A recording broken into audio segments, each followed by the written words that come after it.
Welcome to the Mind Performance Health Podcast. I'm Michael Pritchett, owner and founder of MPH Personal Training and MPH Supplements. I'm a coach to everyday Australians, helping fight the battle against obesity and being overweight. I'm a coach to bodybuilders, elite athletes, and high performers. Now, as per the Obesity Hub in Australia, 7 out of 10 Australians are obese and overweight, adult Australians that is, and 1 out of 4 kids in Australia are obese and overweight.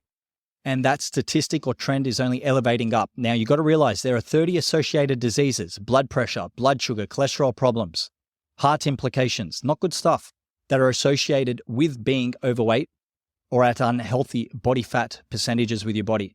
So the goal of this podcast is to help motivate you, take action, give you knowledge, so you don't become a part of that statistic. So let's lock in. Now, today's title of today's episode, we're going to talk about the 2050 crisis. So we're in 2025 at the moment, the year 2025, but I saw an alarming article. This was on the ABC news article, only released, we're in the month of March, and this was only released at the start of March, the 4th of March in 2025, that 50% of Australian kids will be obese or overweight by 2050. And can we actually stop it? Now, I want you to think about that for a second. At the start of this podcast, I said 1 out of 4 Australians are currently obese or overweight in the year 2025. This article and research that is reflected in this article is saying that by the year 2050, 50% of Australian kids will be obese or overweight. That's double what I was saying, 1 out of 4.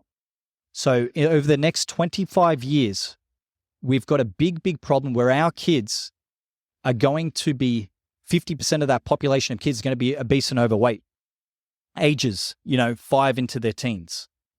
Now, it's a scary fact. The ABC article, like I said, brought out this month, obesity and overweight to affect half of Australian children and young people. It's a global study as well.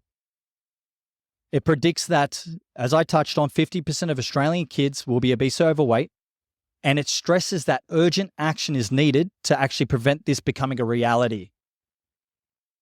But the proof is there.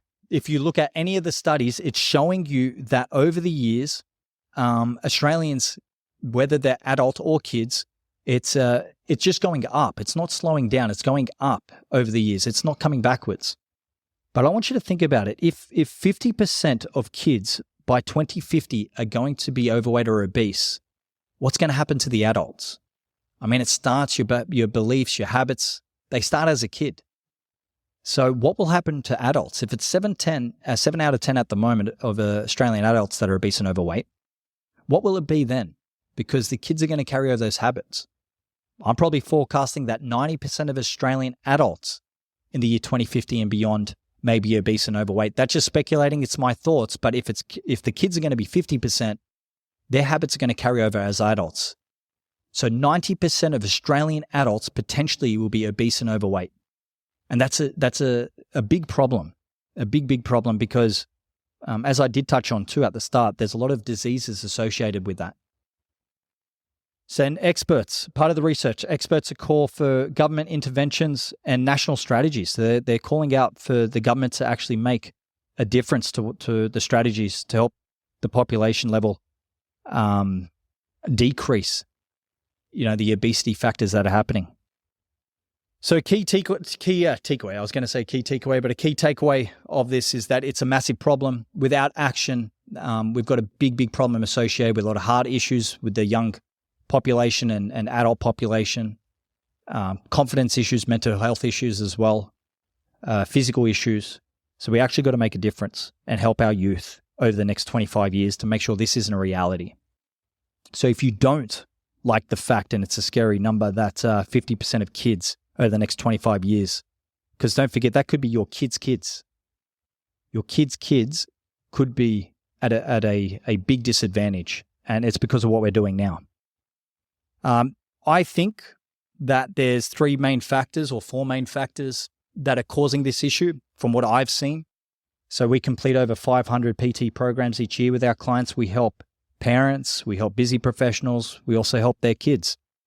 From what I've seen, there's kind of 3 to 4 big factors. Number one is the parents are out of shape. So you're out of shape, or maybe you're in shape, so well done. But you may be out of shape, you're not at healthy body fat ranges, and that can influence your kids' behaviors. I think it's a huge factor because you set the example. I've said it before, you are their first fitness coach, whether it's your kid or potentially others. You are their first fitness coach. So if you're not in shape yourself, or if you have unhealthy habits predominantly most of the time, it's likely that your kids will follow that lifestyle. They'll follow that trend. So you need to make a change yourself if you want to influence those around you for the better. I also think it's lack of quality knowledge for kids. The reason I put the word quality in there, because there's a lot of knowledge. They're on TikTok. They go to the gym, some of them. For others, they scroll Instagram, but they get sponsored ads even, I suppose, depending on their age. But you'll see YouTube's a big factor, just thinking of it before I get into it. YouTube's a big one too. We're consuming a lot of content. But it's not quality knowledge. It's not quality knowledge. So the reason I say it's quality knowledge, because it needs to be specific to the values of your kids. It needs to be specific to their needs, their health, their preferences, their structural capabilities, and to their situations. So a lot of the content out there, a lot of the knowledge out there, it can lead them to feeling vulnerable, potentially making unhealthy choices, getting confused what's going to work best for them, and impacting their habits, which can ultimately lead to obesity. Also, I think not teaching kids how to create a healthy environment, or them not even being aware of how the environment can influence them. I mean, you may be listening to this and you understand that, okay, if I go to the gym, it influences my behavior if I work out there, like for the better. If I go find a coach, it'll influence my behavior to stay on track. Kids may not know this. They may not be conscious to it or not be aware. So I think as parents, or those that want kids to be influenced in a positive way with their health and fitness, you teaching them, taking them to an environment where it is normal to train, eat healthy, all these things can make a difference, but you're teaching them to be aware of that. That, okay, when I go to the gym, I feel good. Some days I don't want to go, I don't have the motivation, but when I go there, I feel good and it influences my behaviors over the next few days. Or I see my dad, my mum, or someone I respect. I see them training and, I want to be like them. I want to follow those habits because I respect them. Maybe I love them if it's a parent. And I believe in what they say.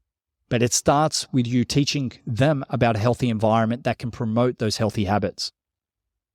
Another big factor too is benefit of delayed gratification. This one's a big one. I believe in delayed gratification. However, it is more convenient to get instant gratification, and you can get certain, I suppose, dopamine hits or certain highs off instant gratification.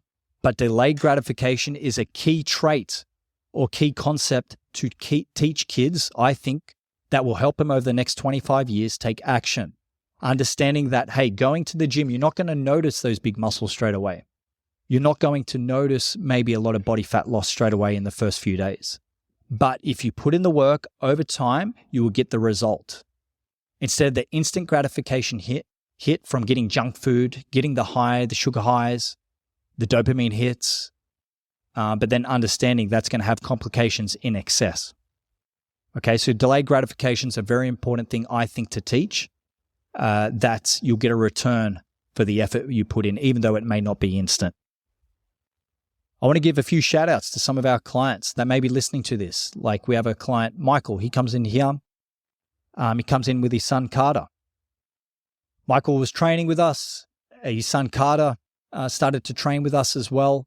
But Michael first was the one to reach out to put his son into that position, right? Carter didn't reach out to us. Michael did. Michael made the decision to start training in this environment, start working on his health and fitness goals. And then his son was coming to this environment. He was being brought onto this environment to see what his dad was doing. And then now he's joining in. You'll see there's a couple of things here. Michael, as a parent, made the decision to reach out, get himself in the right environment, and then bring Carter to the right environment. Okay? As a parent, you have that power. Sounds very, very simple, but you have that power. And it can influence your kid's life. Like Carter, for example, He's gotten healthier. He's gotten fitter. He's gotten stronger. He had a bit of body fat before joining. Now he's at healthier body fat levels, but he's also learning. He's also learning habits that's going to impact him for the rest of his life. So 3 takeaways to help. Number 1, recognize the bigger picture. It's not just individual, it's everywhere. Your kid at school, them in their work environment as they get older, the home environment. I'm speaking to you as a parent or someone that can influence their behaviors. But it's not just individual and up to them, right? It's you realizing that the environments you're placing your kids will make a difference over the next 25 years, whether they're going to be obese or they're going to be overweight. Okay, you can do your best that you can. It is up to them to follow what you say, but you can do the best that you can to influence their positive behaviors. I think, though, that we need help. I do like the fact that the government's looking at policy changes and also community support, but they need to take action on that quickly, and they need to realize that, yes, it's not just about information. We need to create environments that will actually make a difference. Or support environments that make a difference, or a combination of both, more environments, more quality ones. And step number 2, or point number 2, is get involved in shaping the future. You have power over that. Whether it's your kid or you want to advocate for kids getting healthier and fit, active communities and better access to healthy foods, getting rid of the junk at home, promoting things like rewarding effort instead of just convenience. These are all things that can make a big difference, and it just comes down to you getting involved in shaping your kid's future. Leading by example and teaching nutrition basics. This is a big one, right? This is a big one. I think that there's a lack of quality knowledge and a lack of quality nutrition basics being taught. And I understand it can be hard for the government to push certain things and all that. I understand there's a reason why we're taught the food pyramid. I understand that's part of a system, but the system's not working. That's the other thing to realize. So if you don't need to be a coach like myself that's invested a lot of time into courses, mentorships over the years to really get to the fine-tuned things of nutrition and all that kind of stuff, but you need a good nutrition literacy. All right. When I sit down with clients, we review their food logs, what they eat in a day. And what I'm looking for is their nutrition literacy. Do they understand basics of macros? Does the client understand basics of calories? The impact of eating foods that cause inflammation? If you understand the basics, and that's what we try to teach complex things and simplify them down, because complexity will kill the execution. I understand that. But if you understand the basics of protein, fats and carbs, calories, water, you'll be able to teach your kids that. So if you're not sure of the basics yourself, go learn them, I recommend, so you can help influence your kids with their knowledge, which will help them grow up. And that's at no one's fault. You may not know the basics of nutrition, hence why you can't teach it. But get to a place where you can learn the basics and carry that over to your family or for kids that you want to help fight the battle over the next 25 years. One big takeaway too I want you to realize is to understand your kids' values. Everyone has different values. When I was younger, maybe I didn't think of my health as much when I was like 15, 16, 17 in the gym. I just wanted to grow muscle. I wanted to get lean and grow muscle, big and lean, okay? If you understand your kids' values, you can help nutrition support those values because that's why they'll follow it. All right. As kids, they're maybe not as conscious as you or me on health as they get older. Some are, but maybe they just want to look good, feel good, perform better at sports, but also grow the muscle so they can be more confident with a shirt off or be more confident when they put a bikini on or put a dress on when they go out. But if you understand that, then you can influence the power of the benefit of nutrition in a positive way because you can teach how eating a certain way will build up that value towards them or towards their goals to help them. So just understand what's your values of your kids. Have a good think. What's the values of your kids? And then use that to help them or support those values with nutrition. Okay, so a few big takeaways, but I thought it was an alarming note or news article. Now, yes, News articles, especially these days, will go over the top to get clicks and get your attention. But I'm seeing it in the field. We do a lot of programs each year with clients, personal training, and we're just seeing it more and more in consults. We do, over the last 2 years, over 700 consultations just in the last 2 years. Over 700 consultations, hearing about fitness problems, whether it's with adults or worrying about their kids. So we've heard a lot in the field as well. So I didn't need this research paper to tell me that, but it's pretty crazy. 2050, 2050, 25 years away from this year, 2025, 50% of Australian children may be obese and overweight if we don't take action. So use that as you will. Make a difference to your family and your friends' life. And let's help the kids of Australia actually get healthier, get fitter. I know my kids, I want to be healthy and fit as I get older and not be part of that statistic. All right, so if you found this episode helpful or useful or want to share the word, please give it a like, subscribe. If you ever need help, you can reach out to our team in the show notes below in the links to book in a discovery call. We help clients face-to-face and online, and you can check out our supplements just to help you perform better for your day-to-day at work, build muscle, perform at your best with your fitness and gym routine as well. So thanks, guys. Michael here from Mind Performance Health, and I'll see you all in the next one.